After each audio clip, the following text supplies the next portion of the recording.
On veut quand même vivre dans l'égalité. Au moins, nous savons que l'égalité n'existe pas, mais au moins un semblant d'égalité serait la bienvenue et un semblant de respect, sans nécessairement imposer certaines histoires à certaines populations qui, essentiellement, ne l'acceptent pas de la sorte. Et ce n'est pas la première fois.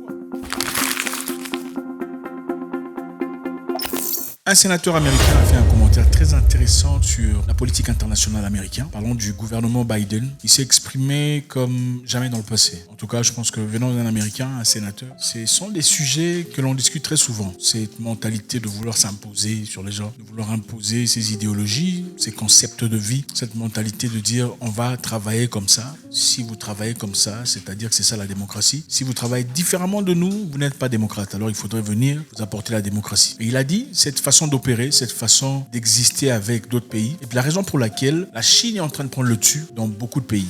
Contrairement aux Américains, les Chinois viennent avec des propositions, des constructions, des propositions de création et pas l'imposition. Suivant. Quelle différence? We have built a foreign policy of hectoring and moralizing and lecturing countries that don't want anything to do with it. The Chinese have a foreign policy of building roads and bridges and feeding poor people, and I think that we should pursue a foreign policy, a diplomacy of respect, and a foreign policy that is not rooted in moralizing. It's rooted in the national interest of this country. Because Ambassador Sullivan is at the lead of moralizing instead of pursuing America's national interest, I object. Yeah, well, I objected, and I think that it's important that we have a full debate in the Senate because we have a foreign policy right now, I hate to say it, from the Biden administration that's based on hectoring and moralizing, that's based on taking the most radical far-left ideas and basically building a moralizing foreign policy around that instead of trying to make a trade with people where they get something good and we get something good in return. It's a complete dereliction of duty. It's terrible for our foreign policy.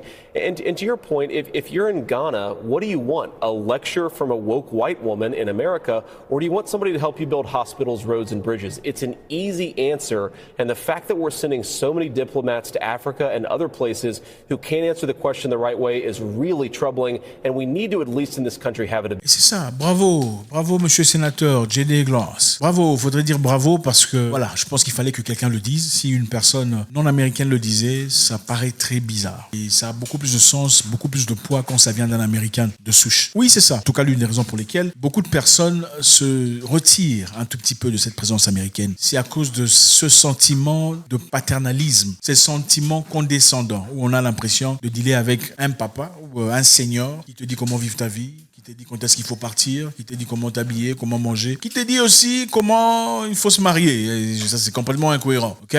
Voilà la raison pour laquelle, partant de cela d'ailleurs, il y a un petit moment, Kamala Harris est venue en Afrique pour essayer d'instaurer cette, que vous connaissez, tout ça devrait se marier et tout ça, et pêcher certaines lois ou voter certaines lois, assurant patati et patata, sans tenir en compte les responsabilités, aussi la culture, la tradition africaine, dans ce cas, qu'il faudrait inévitablement respecter. Cette tendance de pouvoir pousser les gens au point où les gens se sentent contraints de prendre des décisions qui quelquefois peuvent aller dans le sens contraire. C'est ça, la raison pour laquelle beaucoup de personnes partent. Alors, je vous rappelle, il y a un moment, Linda Greenfield, sénatrice américaine, est venue en Afrique disant « Celui qui n'est pas avec nous est contre nous ». Country decides to engage with Russia where there are sanctions, then they are breaking those sanctions. They're breaking our sanctions, and in some cases they're breaking UN sanctions with other countries, and we caution countries not to break those sanctions because then if they do, they stand the chance of having actions taken against them for breaking. Ou celui qui ne soutient pas l'Occident dans cette histoire contre la Russie, pour ceux qui s'en souviennent, et essentiellement contre nous, sera sanctionné. Donc n'importe quel pays qui tradera, qui commercera avec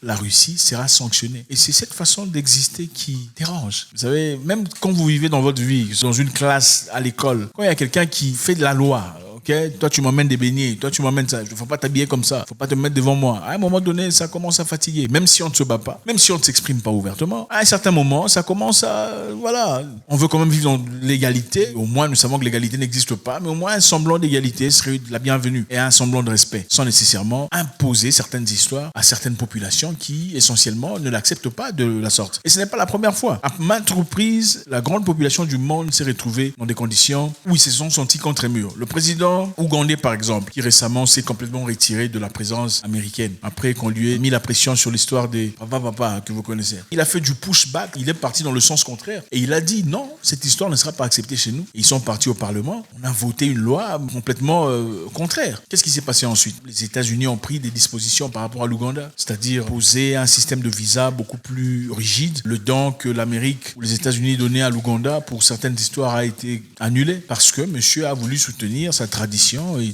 tout le reste. Et ensuite, qu'est-ce que monsieur a fait? Il a dit désormais, nous n'exporterons plus l'uranium ougandais à l'étranger. Some people came and they said they wanted to. We have quite a bit of uranium here, quite a bit.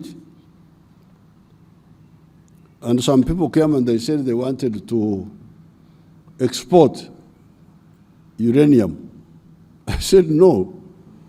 I will not allow anybody to export our uranium because we need it. We need it here. We need it for our power generation. So if you hear that, then don't be surprised. I am the one who stopped the export of uranium, and I will not allow it as long as I'm in charge here.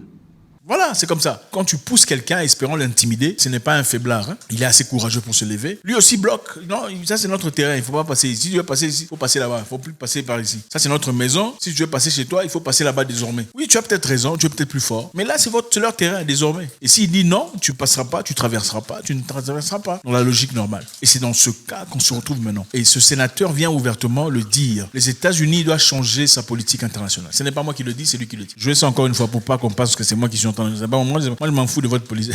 C'est lui qui vient de le dire. Donc, cette politique internationale de gentillesse, de sympathie, d'accord, de compréhension, serait la politique internationale qui emmènera des gens à se regrouper autour d'un pays. C'est ce que la Chine fait, miraculeusement très bien. Politique de construction de routes. La Chine a offert à l'Union africaine sa plateforme, bien que cette dernière plateforme était truffée d'éléments d'espionnage, on le sait. Oui, la Chine a construit cette grande maison de l'Union africaine où se réunissent tous les pays africains. Je ne sais pas pourquoi les pays africains ne peuvent pas mettre de l'argent ensemble pour construire leur propre histoire. Mentalité des mendiants. La Chine a construit cette histoire. On a planté tellement d'histoires, des caméras, des virus dans le serveur et tous les éléments, des micros dans les couloirs et tout ce qui se passait dedans pendant que les Africains se réunissaient pour discuter. Situation en Afrique, de leur projet d'avenir, en présence d'aucune personne étrangère. Qu'est-ce qui se passait la nuit? Les données qui étaient rassemblées dans l'ordinateur général ou serveur de l'Union africaine partaient jusqu'en Chine. Ça se transférait automatiquement en Chine chaque soir. C'était un hacking de haut grade. On vous offre une maison, on vous offre votre plateforme, on vous offre le bâtiment, mais on met des histoires à l'intérieur. Pourquoi les Africains peuvent pas mettre leur propre argent pour... Enfin bref, entre parenthèses. À part cela, la Chine est là à construire des rails, chemin de fer. On l'a fait au Kenya, ils sont dans des bonnes conditions. On l'a fait en Éthiopie, ils sont en train de faire ça au Nigeria. La Chine a construit beaucoup de routes en Afrique. Ce n'est pas gratuit, certes, mais la façon de venir, la façon de s'exprimer aux gens,